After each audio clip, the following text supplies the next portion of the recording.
Bom, hoje a gente vai falar finalmente dos Estados Unidos, qual foi essa grande mudança que os Estados Unidos fez. Porém, para isso acontecer, vão ter que ser ditas aqui muitas verdades que sobre o nosso dinheiro e algumas verdades elas não caem muito bem, né? Então eu trouxe hoje para comer uma cebola, tá?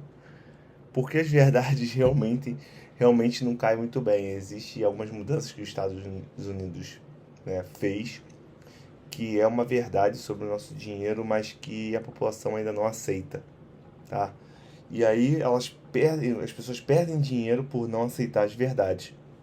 Bom, eu não posso nem errar esse vídeo, porque eu não vou comer isso aqui duas vezes não, gente. Vou comer uma vez só. O que acontece? Eu trouxe essa cebola para representar essas verdades que vão aparecer na aula de hoje, tá? Então, as verdades a gente não consegue, muitas das vezes, engolir, né, de forma tranquila, beleza? Então, lá vamos nós.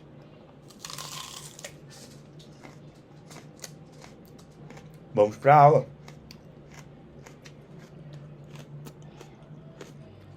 Cebolinha. Bom, hoje eu vou explicar o que os Estados Unidos fez, a grande mudança, né? Como ele mudou a relação do dinheiro. E ele utilizou o mito da caverna para fazer isso, né? O mito da caverna, para quem não conhece o mito da caverna, vai procurar no YouTube, porque senão essa aula vai ficar muito longa, não vou explicar o que é o mito da caverna. Mas o diálogo que eu tenho, o diálogo mais moderno no YouTube do mito da caverna, é o diálogo Matrix, do filme Matrix, né? Que é um diálogo bem fácil de entender. É um filme que assim, nem todo mundo conseguiu entender o filme. Eu também não vou explicar o filme, mas o que eu posso dizer para vocês é que depois que o Neo e o Morfeu eles vivem em duas Matrix, né? O Neo ele vive numa Matrix e o Morfeu, quando retira ele daquela Matrix, eles entram em uma outra Matrix. E aí isso é explicado no terceiro filme, que as Matrix elas têm sobreposições, uma em cima da outra, né? E por isso que eles resetam. No filme 3 eles resetam. Mas eu não estou aqui para explicar sobre o filme. Eu vou dizer o que isso aqui tem a ver com dinheiro. O que acontece? Os Estados Unidos mudou a forma que o dinheiro era comercializado e ele criou uma coisa que a gente chama de corrida dos ratos. Por isso que aqui em cima eu coloquei Matrix Corrida dos Ratos. O diálogo da Matrix é um diálogo mais fácil da gente entender, tá? Existem outras formas, outros vídeos na internet para a gente entender. Mas esse diálogo é bem tranquilo para a gente entender. O filme é um filme bem popular, todo mundo conhece, então foi o que eu escolhi para poder explicar. Bom, se você colocar Matrix Corrida dos Ratos, vai aparecer várias coisas com relação a esse filme e a Corrida dos Ratos. Como eu disse, a Corrida dos Ratos é um termo técnico que ela se refere ao ato de você trabalhar para pagar as contas e não crescer, né? O seu patrimônio não cresce. Você não cresce como financeiramente, você fica parado, estagnado no mesmo lugar pro resto da vida. O nome disso é Corrida dos Ratos, porque dá a entender que você está numa roda, né? Naquela rodinha do hamster, e aí você está correndo, mas não está chegando a lugar nenhum. Então, que seria essa corrida dos ratos? Você trabalha, pega o seu dinheiro todo, paga suas contas no final do mês e não sobra nada para você. Se você está nessa situação, é porque você está na corrida dos ratos. E 99% das pessoas estão na corrida dos ratos. Eu diria que talvez 1% aqui do Brasil possa estar fora da corrida dos ratos, mas a gente percebe que 1% da população é, é mais do que todos os ricos da população. A gente não tem 1%, 1% da população brasileira não é rica. Então a gente tem um grupo dos ricos e tem um outro grupo de classe média que também já saiu da corrida dos ratos. Para você sair da corrida dos ratos, você não precisa ser rico. Você precisa entender que o seu trabalho não pode ser só para pagar as contas. Você tem que criar um patrimônio, porque esse patrimônio vai te ajudar a construir a sua vida e a construir algo para você deixar para os seus filhos, e a sua vida vai ficar mais fácil. Quando você tiver algum problema de saúde, você vai ter aquele patrimônio para poder te ajudar e você não fica dependente. Então você não está preso naquela roda que não leva a lugar nenhum. Você está crescendo, você está num gráfico de crescimento. Bom, vamos assistir o vídeo e eu vou parando o vídeo para comentar. Eu espero que essa aula aqui seja uma aula que traga muita reflexão, tá? E no final da aula eu vou indicar um livro que vai aprofundar essa ideia aqui, beleza? Então, bora pro vídeo.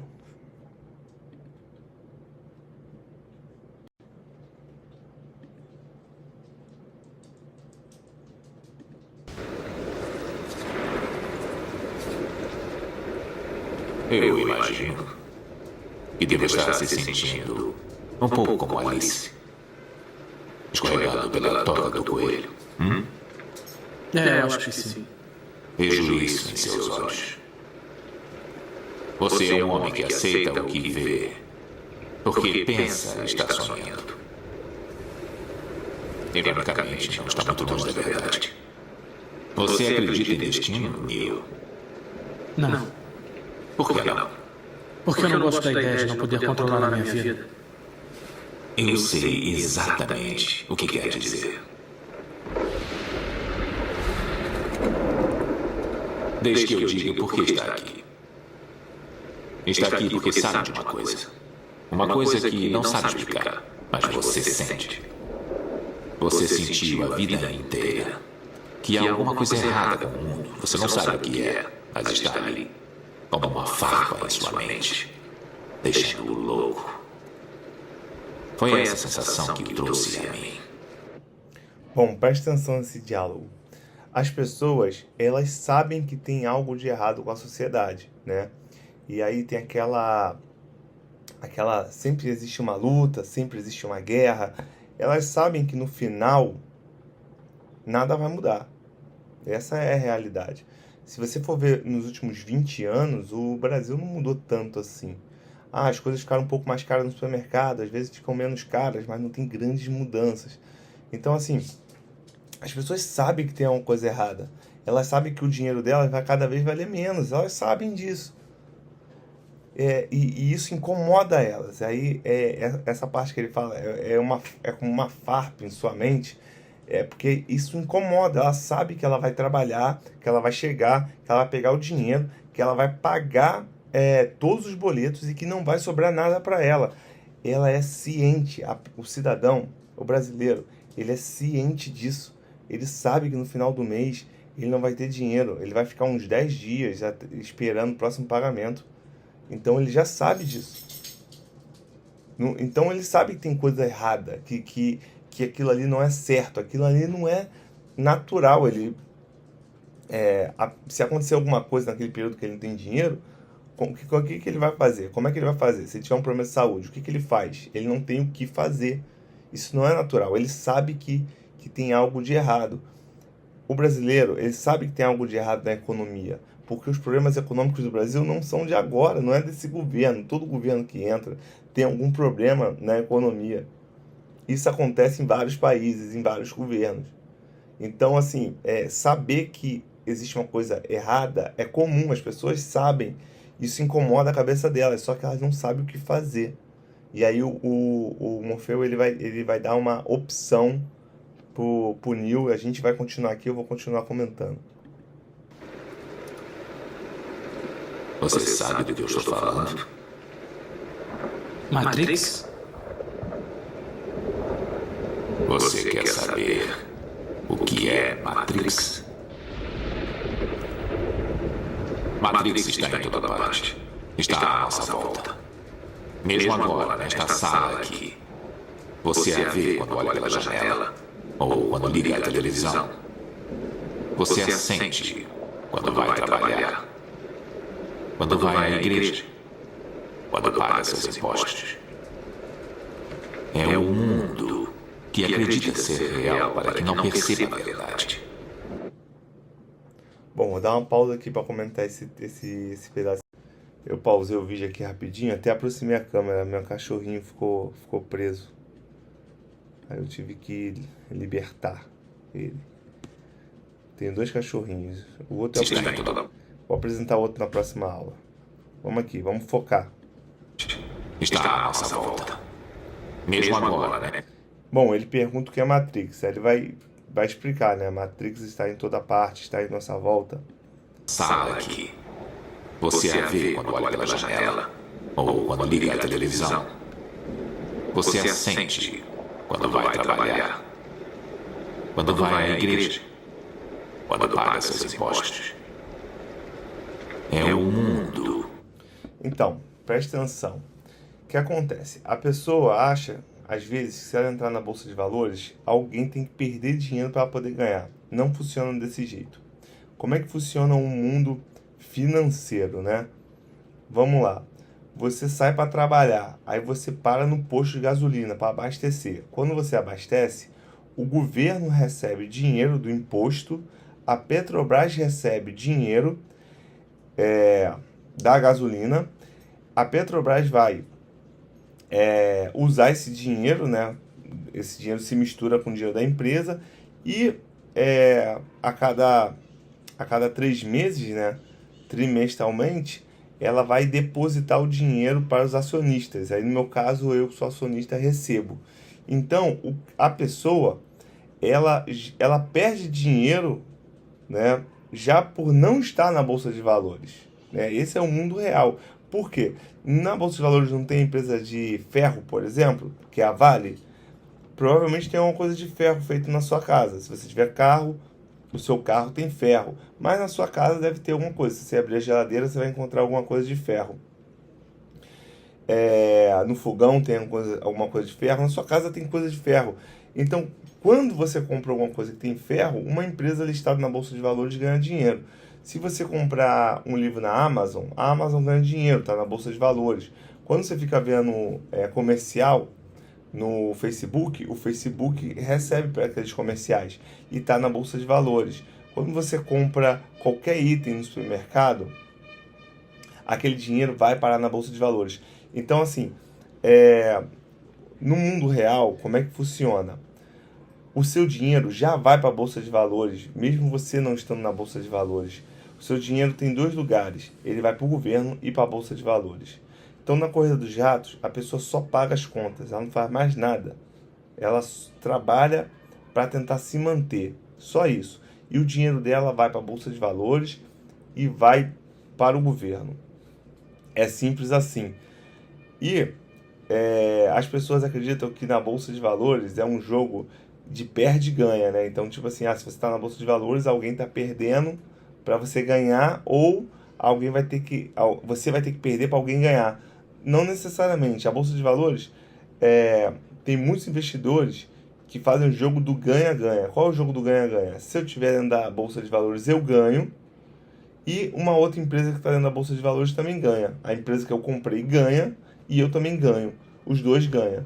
E aí, quem perderia dinheiro nessa opção? A pessoa que não está dentro da Bolsa de Valores. Porque se ela for fazer um café, ela vai perder dinheiro para a Bolsa de Valores. Porque cafeteira elétrica tem ferro, vai usar energia, a empresa de energia está na Bolsa de Valores, o pó do café tá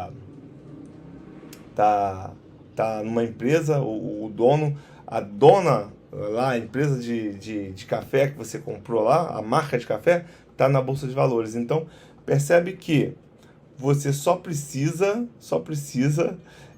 viver. Se você viver, seu dinheiro vai para a Bolsa de Valores. Que acredita ser real para que não perceba a verdade. Que verdade? Que você é um escravo, Neo. Como todo mundo, você nasceu em cativeiro. Nasceu numa prisão que não pode ver, sentir ou tocar. Uma prisão para a sua mente. Vou parar aqui, que eu vou até voltar esse pedacinho. Então, o que acontece? Se o seu dinheiro vai para o governo, vai para a Bolsa de Valores, alguém está ganhando dinheiro. Não é você, porque você não está na Bolsa de Valores. E se alguém está ganhando dinheiro em cima de você, é porque você é um escravo. Percebe?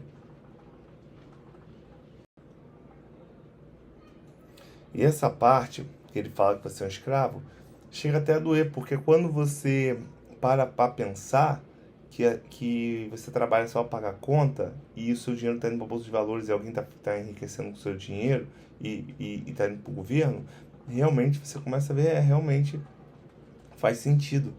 Faz sentido, eu sou um escravo porque eu não posso parar de trabalhar. Se amanhã você fala para o seu chefe que não vai trabalhar, você provavelmente vai ser descontado, você não pode parar de trabalhar. Se você perder o emprego, como é que vai pagar as contas? Você não tem para onde ir. Essa é a situação do escravo. O escravo, ele não tem escolha, ele precisa trabalhar, ele não tem uma outra fonte de renda, ele não tem o que fazer. Se ele não trabalhar, ele não sobrevive. Justamente é isso que faz a pessoa ser escrava de alguma situação, tá? E aí ele vai continuar. Voltar um pouco. Para a sua mente. Calma aí. Uma prisão que não pode ver, sentir ou tocar. Uma prisão para a sua mente.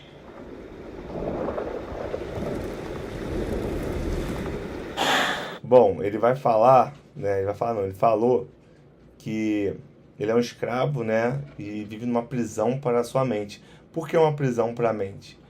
Porque como é que você vai ajudar uma pessoa que ela não aceita que ela está sendo escravizada? Na mente dela, ela não aceita. Como é que você faz para ajudar? Percebe essa pessoa que está sendo escravizada, ela limita a ajuda. Como é que você vai falar assim, não, você tem que investir, porque você tem que colocar o dinheiro num lugar que cresça, você tem que fazer um patrimônio, mas a pessoa não quer, a pessoa não aceita. Ela é escrava da própria mente. Passando aqui para dar um recadinho rapidinho. E o recado é o seguinte, quer aprender a fazer esse tipo de operação? Vender seguro na Bolsa de Valores? Vender put, vender call? Remunerar sua carteira? Quer aprender a investir de forma inteligente? Então você tem que fazer parte do nosso evento que eu vou ensinar de graça. Poxa, você ainda não está no grupo de WhatsApp? Aqui embaixo tem o endereço do grupo de WhatsApp. Você vai ser direcionado para esse grupo. O evento é online no YouTube, dia 3 de abril. Aqui tem o endereço do WhatsApp, do grupo, onde as pessoas que vão participar fazem parte. E também tem o endereço do meu Instagram, que você pode mandar uma mensagem para perguntar tudo que você quiser sobre investimentos, que assim que possível eu te entrego a resposta. E às vezes eu trago a resposta aqui para comentar com outros alunos também. Então assim, não deixa de fazer parte do evento, é de graça, é online e é para você que quer prosperar, tá bom? E continue aí com a sua aula, espero que estejam gostando. Abraço! Então, como é que eu vou explicar para um cara que ele está disposto a não aceitar essa ideia da corrida dos ratos, ele acha que isso não funciona, o dinheiro dele vai todo para a Bolsa de Valores, ele não consegue entender isso, como é que eu vou explicar isso para ele? Percebe como é difícil explicar isso para ele? É difícil dizer, meu querido, olha só, você acordou, você fez um café para tomar de manhã. Quando você comprou aquele pó de café no supermercado, existe uma empresa na Bolsa de Valores que recebeu dinheiro, porque aquele pó de café é de uma empresa que está na Bolsa de Valores, certo? Aí você acendeu o fogo, a cafeteira elétrica, né? Você fez a cafeteira elétrica, você comprou essa cafeteira elétrica na Magalu, que está na Bolsa de Valores, na Casa Bahia, que está na Bolsa de Valores, então seu dinheiro foi para a Bolsa de Valores. Aí você, quando estava fazendo café lá, aí você usou a energia, porque é a cafeteira elétrica, só que a gente tem as empresas, né, de transmissão e de energia na Bolsa de Valores. Então, todas as empresas, a maioria, as maiores do Brasil, de energia e de transmissão estão na Bolsa de Valores. E aí você pagou de novo para usar a energia elétrica, então seu dinheiro foi de novo para a Bolsa de Valores. E aí você utilizou a água para fazer o café. Aí quando você utilizou a água, você utilizou talvez uma empresa... Pera aí que o meu iPhone está querendo conversar comigo. Você utilizou uma empresa que talvez está na Bolsa de Valores. A gente não tem todas as empresas de saneamento básico na Bolsa de Valores, mas a gente tem a Sanepar, por exemplo, né, que é uma empresa que eu tenho na minha carteira, né? Estou dando um spoiler aqui da minha carteira, que eu tenho na minha carteira, e a Sanepar está na Bolsa de Valores. É uma empresa que eu gosto muito de saneamento básico. Então, assim, olha quantas empresas receberam dinheiro porque você fez um café. A pessoa que está na Bolsa de Valores, ela não precisa tirar dinheiro de ninguém. Todo mundo que não está na Bolsa de Valores já está dando dinheiro para ela. Entendeu? Não é um jogo de quem ganha. A Bolsa de Valores não é aquele jogo assim. É um jogo de ganha e perde, né? Quando você vai ver um jogo de futebol, você vai, um time vai ganhar, um time vai perder, ou então vai empatar. Basquete, um time vai ganhar, o outro time vai perder. Aí, não é isso a Bolsa de Valores. A Bolsa de Valores é quem tem paciência ganha. Quem tem paciência ganha. Ponto final. As empresas ganham, investidor paciente ganha. Esse é o jogo. Perder. Se você ficar sem paciência, começou a investir.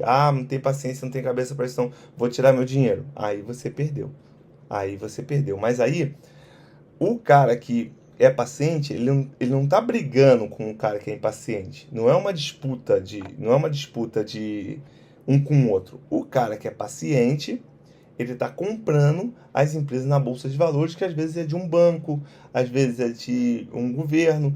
Então, aquele banco que está vendendo, ele está vendendo por conta de algum motivo e ele vai ganhar dinheiro com isso. E o cara que é paciente está comprando também vai ganhar dinheiro com isso. Então, o jogo é de ganha-ganha. Então, a pessoa ganha, que está comprando a ação, e o outro que está vendendo também vai ganhar, porque provavelmente ele está tirando aquele dinheiro para comprar uma outra coisa que vai dar mais dinheiro para ele. Então, a Bolsa de Valores é o jogo de ganha-ganha. Os americanos fizeram esse jogo de ganha-ganha com o dinheiro, de uma certa forma. Eu vou explicar a mudança que eles fizeram com o dinheiro, para vocês entenderem a mudança, porque vai ter a ver com dívida, é uma coisa mais profunda. Só que, primeiro, vocês precisam entender que todo o dinheiro passa pela Bolsa de Valores de alguma forma, e passa pelo governo. E quem está fora da Bolsa de Valores está bancando quem está dentro. Por isso que eu não quero ficar fora da Bolsa de Valores, eu quero ficar dentro. Eu não quero ser a pessoa que paga a conta, eu quero ser a pessoa que recebe o dinheiro. E aí você pode escolher se é a pessoa que paga a conta ou que recebe o dinheiro. Cada um faz suas escolhas. Eu fiz a minha. E o Morfeu vai fazer a mesma coisa com o Neo. Ele vai perguntar qual é a escolha dele. Ele vai dar duas opções. Depois disto não haverá retorno. Se tomar a pílula azul, fim da história. Vai acordar em sua cama e acreditar no que você quiser. Pílula azul, fim da história. Então, é o grupo que, não quero aprender a investir, isso não é pra mim, não sei o que lá, tudo bem, fim da história.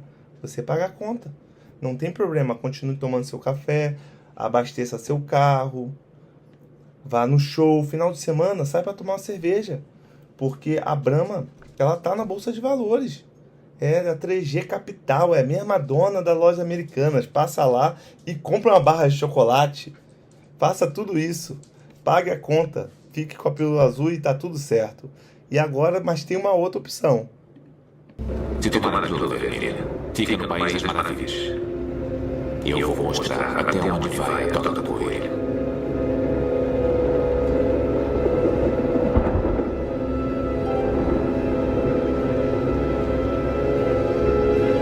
Lembre-se, eu estou oferecendo a verdade, nada mais.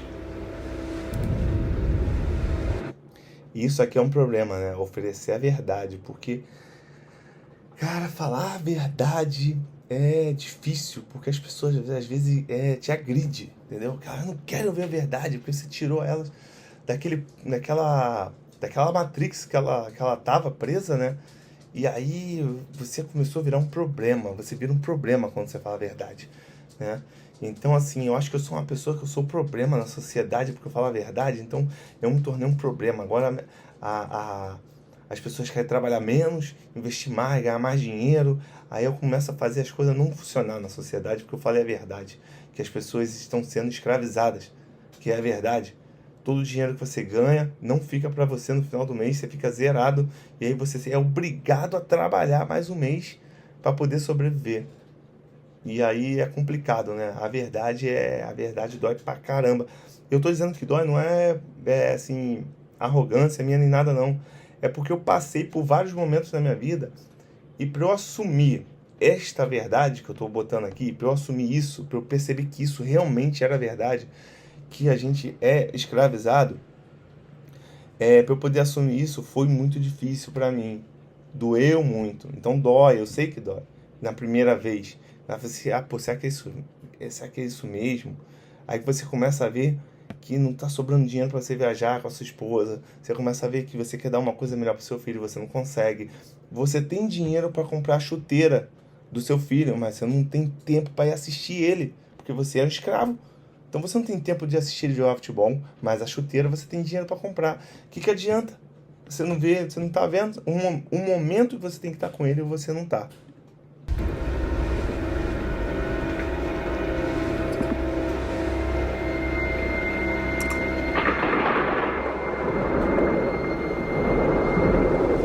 Vem, amigo. Bom, aqui apareceu um outro youtuber aqui. Apareceu um outro youtuber aqui, ele não vai ficar triste não, porque acaba que ele ganha um marketing de graça. O que acontece? Eu vou parar aqui o vídeo, tá? Vou começar com a tela cheia, vou botar a tela cheia, deixa eu ver se eu tenho como ampliar a tela por aqui.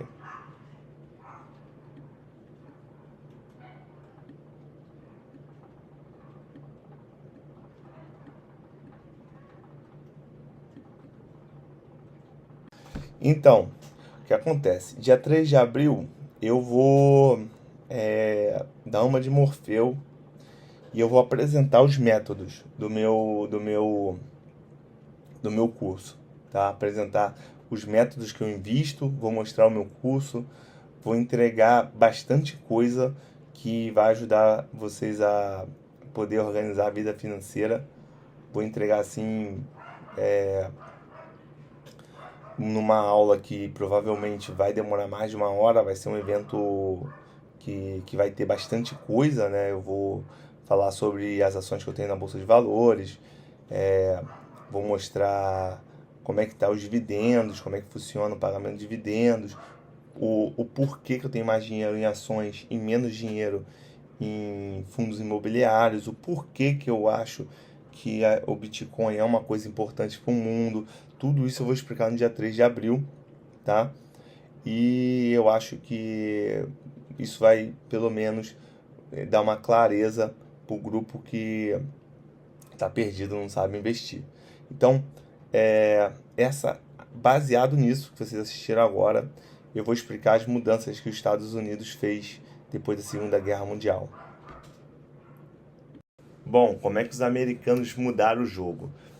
Então, a gente não pode esquecer que no final lá da Segunda Guerra Mundial ocorreu uma conferência em Bretton Woods, e aí essa conferência, o que essa conferência trouxe para o jogo?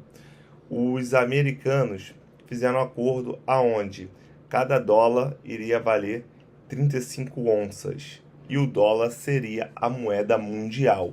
Então, em 1944, o dólar virou a moeda mundial, né? Ela é a moeda, o padrão de valor mundial, né? A principal moeda do mundo, e ela é até hoje, né? A gente tem que lembrar que a Segunda Guerra Mundial, da Segunda Guerra Mundial para agora, né? Não se passou 100 anos ainda. Então, a Segunda Guerra Mundial não é uma coisa tão distante assim, tá? Por exemplo, eu não sei se eu tô tão velho assim, mas quando eu nasci, né, ainda tinha muitos veteranos de guerra ainda velhinhos que existiam, né? Então hoje em dia já não se vê mais, mas a Segunda Guerra não tem 100 anos. Então é uma coisa nova. Então isso aqui é novo, parece ser velho porque a gente não existia naquela época, mas não, é uma coisa nova. Então, nesse tratado, ficou acordado que o dólar teria o padrão mundial. Então, para o dólar ter o padrão mundial, você teria que deixar o dinheiro no Banco Central, né, dos americanos, e aí você... o dinheiro não, as onças, né, uma onça de ouro, e aí você teria direito a $35 por essa onça de ouro, e assim ficou resolvido. Só que, meus amigos, o que acontece? Quem é que está fiscalizando para saber se os Estados Unidos tinha ou não o ouro dentro do banco? Quem é que está fiscalizando isso? Quer dizer, isso aí a gente volta para falar da credibilidade. Os Estados Unidos tinha credibilidade, então ele falou assim, não, a gente vai ter ouro no banco e a cada $35 vai valer uma onça.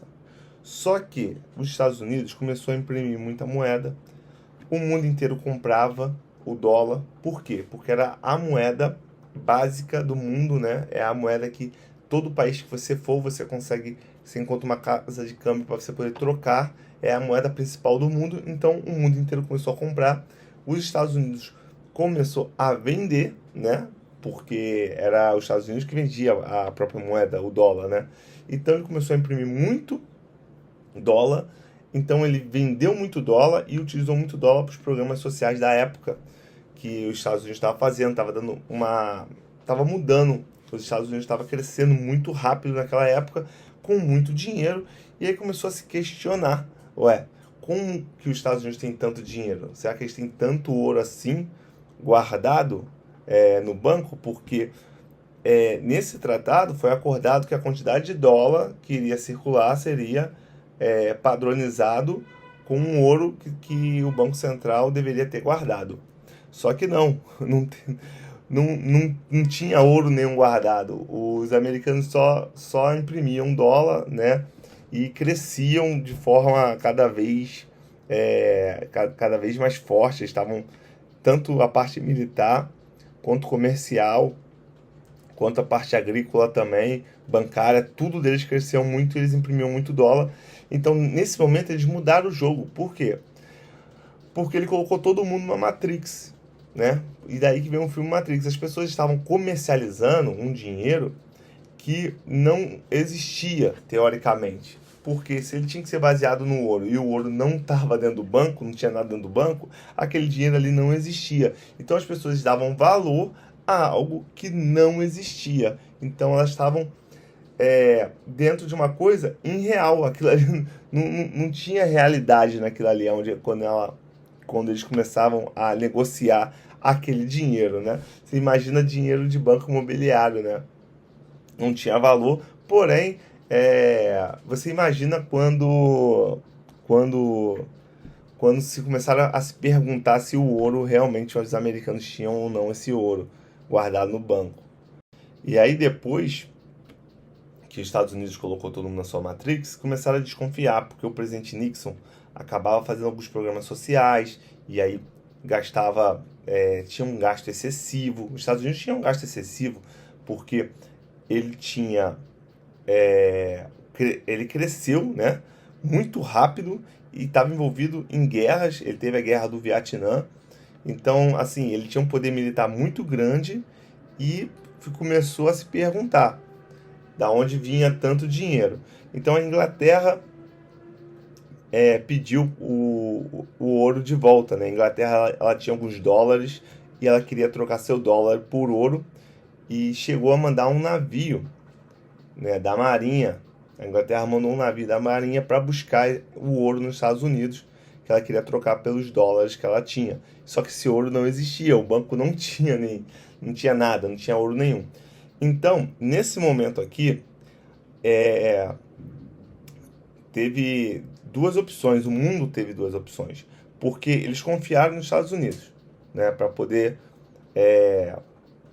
organizar essa parte financeira. Eles confiaram nos Estados Unidos. Só que os Estados Unidos acabou criando uma Matrix. Era um dinheiro que não tinha sentido que estava sendo comercializado, né? Então as pessoas comercializavam um dinheiro que não tinha valor nenhum. Então, o que o mundo poderia fazer? O que poderia acontecer? Ou virava uma crise econômica, tinha uma crise econômica que ia passar anos e anos, ou eles reorganizavam. Então, eles reorganizaram e agora que começa a ficar complicado, porque quando acaba a conversibilidade, eles reorganizam através de dívidas. E isso que dificulta a vida de muitas pessoas, porque as pessoas acham que dívida é uma coisa ruim, só que dívida, existe a dívida boa e a dívida ruim.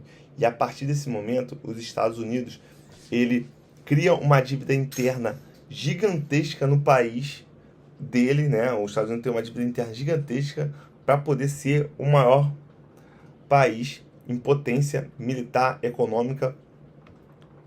Ele fica imenso e ele cria uma dívida interna gigante. Então, a partir do momento, os países que conseguiam ter uma produtividade muito alta e conseguia administrar grande volume de dívida, se tornavam países de grande potência.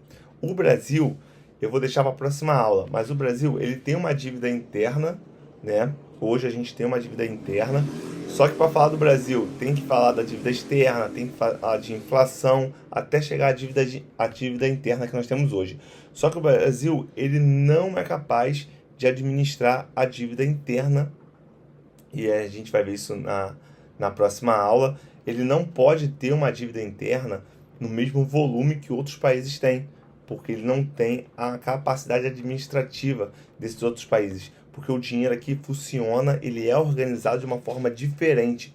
Uma coisa é os Estados Unidos, que consegue conversar com a sua população, e a maioria dos americanos são muito patriotas, e aí você consegue fazer o cara trabalhar, e o cara produz, e aí você tem aquela produção garantida. Isso é uma coisa. Então, se eu tenho uma produção garantida, se eu tenho um país que as pessoas vão produzir muito e as pessoas não sabem nem se estão produzindo e vão crescer, ou se quem vai crescer é o país ou quem vai crescer, mas elas sabem que elas querem trabalhar, elas querem produzir e elas não têm tantos direitos trabalhistas assim e elas conseguem viver bem desse jeito, eu consigo ter uma dívida interna maior. Por quê? Porque eu sei que eu tenho muita gente produzindo e vai ser entregue alguma coisa para mim. Se essas pessoas que estão produzindo vão ter uma vida boa ou vão ter uma vida ruim, aí é outra questão. Aqui a questão é o governo poder criar uma dívida interna imensa. Então os Estados Unidos conseguem criar essa dívida interna e conseguem administrar. No Brasil, o brasileiro ele não sente que tem a garantia que se ele trabalhar muito ele vai ter alguma coisa. O americano, ele não pensa desse jeito, né? Por isso que existe o sonho americano. O americano ele pensa diferente. No Brasil, a gente tem essa sensação que a gente trabalha e não chega a lugar nenhum. Então, a gente tem essa sensação, a gente já pegou dinheiro emprestado fora do país e não pagou, então a gente tem baixa credibilidade, e a gente já viu credibilidade. Então, a gente trabalha e tem essa sensação que não chega a lugar nenhum, e realmente a gente não chega. E aí a economia é diferente, porque a economia do Brasil, ela não é tanto de produzir uma ciência nova. Você vê que as tecnologias, as maiores tecnologias, vieram da onde? Do Vale do Silício. E aí você vê assim, as grandes empresas, Google, Facebook, estão onde? Estão nos Estados Unidos. Então eles produziram uma riqueza. Eles produziram, eles tiraram do nada, da cabeça das pessoas, produziu aquilo ali. Aqui no Brasil, a gente não tem tanta produção de riqueza, a gente tem extração. Então minério, a gente tira do solo. Petróleo, a gente vai lá e extrai. Então a gente tem extração de riqueza. E não tanta produção, tipo assim, tirar do nada. Tipo assim, eu tô falando com vocês, aqui é um MacBook que eu tô usando. Então, como é que a Apple cresceu? Da cabeça das pessoas. Foi o cérebro dos empresários que criaram o computador. Então lá a economia é baseada no fato do cara ter que criar as coisas do nada. E aqui não, aqui sempre foi distração. Era assim quando os portugueses chegaram e até hoje é. A Vale, o que a Vale faz? A Vale ela tem uma reserva de puro minério de ferro. É uma excelente mineradora e ela vai extrair todo aquele minério de ferro até acabar. A Petrobras também, reserva de petróleo. Então, a maioria, as maiores empresas do Brasil, elas são empresas que elas vão extrair alguma coisa. Ou então agricultura. E a agricultura a gente sabe que tem um ciclo, né? A agricultura tem um ciclo. Então, por mais que você consiga ir bem na agricultura, existe uma hora que não tem mais terra para você plantar. Então, o que acontece? A economia do Brasil, ela não aguenta uma dívida interna muito grande, porque o sistema de produtividade é diferenciado. A economia dos Estados Unidos, ela aguenta uma dívida muito grande, porém, agora, depois da pandemia, um pouco antes da pandemia, né? Mas aí depois que veio a pandemia, parou de falar da dívida interna, porque a pandemia era o assunto principal. Agora, um pouco antes da pandemia, começou a debater a dívida interna dos Estados Unidos e começaram a perceber já que a dívida interna está muito grande e começa a chegar num ponto impagável. Então, o que os Estados Unidos está fazendo agora? Ele está tentando fazer de tudo para não aumentar a dívida interna. Então, o primeiro ponto não é diminuir a dívida interna. Quando você tem uma dívida, a primeira coisa que você tem que fazer é tentar fazer com que ela não aumente. Você mantém a dívida. E aí depois você começa a pensar como é que você vai fazer para pagar a dívida. Porém, o que acontece? A partir desse momento aqui histórico que houve essa divisão, toda a economia mundial foi feita através de dívida, né? Os Estados Unidos têm a dívida interna, o Brasil tem a dívida interna, o Japão tem a dívida interna, todo mundo tem a dívida interna, todo mundo está devendo. Se você somar a dívida de todos os países, dá um número imenso. Eu posso até trazer isso na próxima aula, posso pesquisar a dívida de todos os países, vejo se eu consigo trazer. Não prometo nada, mas vou ver se consigo trazer a dívida de todos os países na próxima aula. Dá um número que parece que é impagável, né? Tem economista que fala que a dívida é impagável, mas é complicado você também afirmar que é uma dívida impagável. Então, o que acontece? Quando ele faz isso, a boa relação com os bancos muda. Tudo muda. A reserva de valor também vai mudar, porque a reserva de valor, o ouro era uma reserva de valor. Agora o ouro continua sendo uma reserva de valor, mas vão aparecer outras reservas de valor. Só o ouro não vai ser uma reserva de valor. Vai ter outras reservas de valor. E as reservas de valor têm uma função agora. Quando acontecer uma bolha, se estourar uma bolha econômica em algum país, você corre para a reserva de valor. Essa é a função da reserva de valor. E aí, a gente vai ter que ver na próxima aula como é que isso se aplicou aqui no Brasil, né? Porque a partir de agora, a dívida é o que é importante. Quem tem dívida e quem administra a dívida fica rico. Bom, passando aqui para encerrar a aula, e é isso que eu falei, quem tem dívida e quem administra a dívida fica rico. Só que vamos parar para pensar. Quem tem dívida e quem administra a dívida. O que é administrar a dívida? É você fazer uma dívida, né? Fazer uma dívida que vai fazer você ganhar muito mais dinheiro do que esta dívida aqui precisa para ser paga. Beleza? Então, assim, vamos lá. Vou dar um exemplo aqui rapidinho para a gente fechar a aula, tá? Se você comprar um carro, você vai fazer uma dívida e aí o valor do carro não paga essa dívida. Então, você não conseguiu administrar a dívida. Então, é uma dívida que não dá para administrar nesse perfil de dívida. É uma dívida de passivo. Ela não serve. Agora, se você pega R$1 milhão no banco e você monta um restaurante que ele vale 3 milhões de reais, mesmo que você não pague R$1 milhão ao banco, mesmo que você só fique pagando os juros e fique jogando, renegociando no banco, fique renegociando e pagando juros, essa dívida já valeu a pena. Por quê? Você pegou 1 milhão, você tem um restaurante de 3 milhões, se você vender o seu restaurante, você paga a dívida e fica com 2 milhões para você. Porém, você não quer vender o restaurante, então você fica só pagando juros. E a dívida vai ficando lá e você vai pagando juros. Você pode passar eternamente a vida inteira pagando juros. Só tem uma regra: para você administrar aquela dívida, o seu restaurante nunca vai poder falir. Ele vai ter que existir enquanto essa dívida existir. Pegou a ideia? Então, a partir do momento, as pessoas conseguiam administrar a dívida desse jeito. Dei aqui um exemplo, existem vários. A pessoa que conseguia administrar a dívida desse jeito conseguia ganhar muito dinheiro. E aí apareciam novas pessoas ricas, novos ricos, que eram administradores de dívida. E aí eu falei que eu ia mostrar um livro para vocês, né? Só um momento. Esse livro aqui, Pai Rico, Pai Pobre. Robert Kiyosaki, tá? É o nome do autor, Robert Kiyosaki. O Robert, ele... Já estou chamando ele pelo primeiro nome, parece até que ele é meu vizinho aqui. O Robert, ele tem uma dívida de $1 bilhão. Só que ele tem muito mais de $1 bilhão.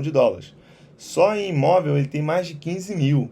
Ele tem Bitcoin, dinheiro na Bolsa de Valores, ele tem um monte de investimento. Só que esses investimentos dão dinheiro para ele e ele fica com parte desse dinheiro e a outra parte ele paga os juros da dívida. E ele não vive para sempre, né? Ele não é imortal, ele não é Highlander. Uma hora ele vai deixar de existir. Quando ele deixar de existir, parte da dívida dele, o banco vai tentar recuperar por meio dos imóveis dele, colocando em leilão, né, tentando recuperar. Outra parte, o banco não vai conseguir recuperar. Por que outra parte o banco não vai conseguir recuperar? Porque ele pode ter seguro, né, de alguma...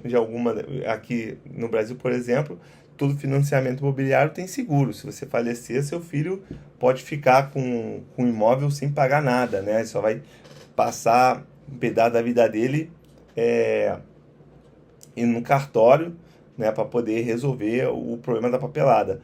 Mas parte da dívida dele, dos imóveis dele, parte dos negócios dele, tem seguro. Então, se ele falecer, passa para o nome do filho dele, ou da filha, ou do primo, ou do tio, sei lá para quem é que ele vai deixar os bens dele.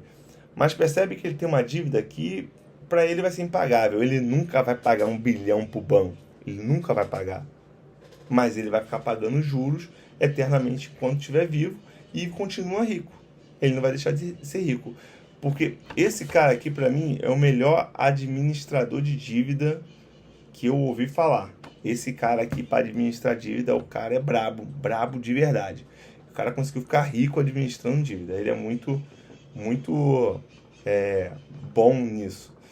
E a partir desse momento, quem sabe administrar dívida ganha dinheiro. Quem não sabe administrar dívida perde dinheiro. O dinheiro sempre passa pela Bolsa de Valores, porque a Bolsa de Valores está em todos os lugares. Então, quem não entender isso vai estar dentro da Matrix, vai trabalhar, vai pagar as contas e não vai conseguir criar um patrimônio, tá? Quem não entender isso. E quem entender isso vai conseguir aprender a administrar dívida e vai conseguir investir na Bolsa de Valores, que é onde você vai retirar o dinheiro. Beleza? A gente se vê então na próxima aula. Eu acho que essa aula deve ter dado mais de 40 minutos. Só no final que eu vejo o tempo. Mas próxima aula a gente vai falar do Brasil, da Bolsa de Valores, como a gente organiza a nossa vida financeira num juros alto que tem aqui nesse país aqui, que a gente sobrevive, tá? Nos Estados Unidos não tem juros tão altos quanto tem aqui. Aqui o cara tem que ser guerreiro brabo para sobreviver. E a gente vai estar falando disso na próxima aula, tá? Que é a nossa quinta aula, a última aula do nosso projeto. Lembrando que temos o nosso evento, tá? Que é dia 3 de abril. Não podem faltar, tá? Eu tô esperando todo mundo lá dia 3 de abril no nosso evento aqui mesmo no YouTube. Beleza? Abraço.